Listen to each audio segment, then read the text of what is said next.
2 days later and the emotion is still lingering from Monday night.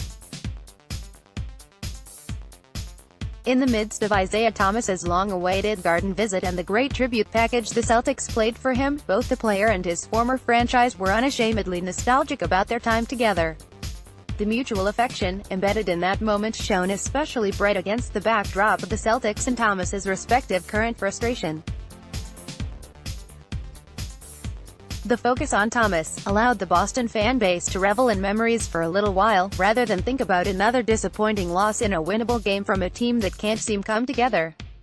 But the fans on Causeway Street, and many more in front of the TVs, weren't just paying tribute to Thomas's short but memorable stint as the face of the Celtics.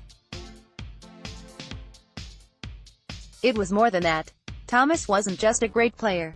Boston's had plenty of those. The Mass Bike could have been called Hall of Fame Highway from how many players went from the Garden to the Naismith Memorial Hall of Fame. Thomas was special because nobody saw his success coming. He was like reaching into your pocket and finding a $20 bill you didn't know was there. Nobody realized what the 5'9" guard was capable of when the Celtics acquired him. He not only made the Celtics good, but he made them fun. His deep threes, up and under layups, floaters and leaners made him a star, but it was the small-bodied, big-hearted guard's approach that endeared him so quickly to Celtics fans. There was a joy in Thomas's game that was highly contagious. It spread to his teammates, to the fans in the Garden, and to anyone watching on TV. The NBA was more fun when it was at full strength, and the Celtics certainly were. He was a physical inspiration to every short kid and a metaphorical one for anyone facing long odds. The fans weren't just watching a video of Isaiah Thomas, they were watching the memory of what a good time Boston basketball was at that point. It was just 2 years ago, but it feels like so much longer. Kyrie Irving is a better player than Isaiah Thomas. He's better than Thomas was when it was healthy, and he's obviously way better than this recovering version.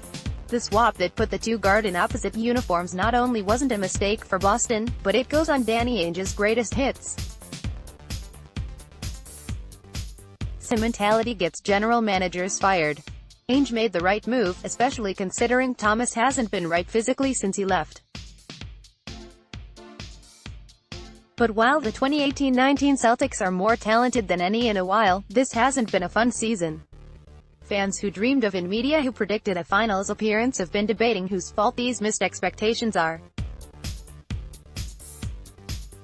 Irving, Gordon Hayward's health, Jason Tatum and Jaylen Brown slumping, Brad Stevens' lineups and rotations. There's no right answer, and so far no fixing it. The process of trying to fix it hasn't been enjoyable. Thomas isn't having much fun either. He's never been the same since he suffered that injury in the 2017 playoffs. It took him from being a likely max contract candidate to someone trying to rebuild his career. Thomas deserved better, not from the Celtics, but from life. Karmically, playing through a tough injury and putting his body at risk for his teammates should be rewarded. Instead, Thomas is still paying for it.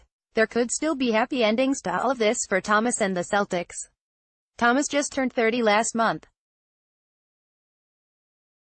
It's very possible he'll rediscover his game and his swagger. Boston is certainly talented enough that it could figure things out in time for a playoff run. But it probably won't be as fun. Follow Matt Vautour on Twitter at @MattVautour.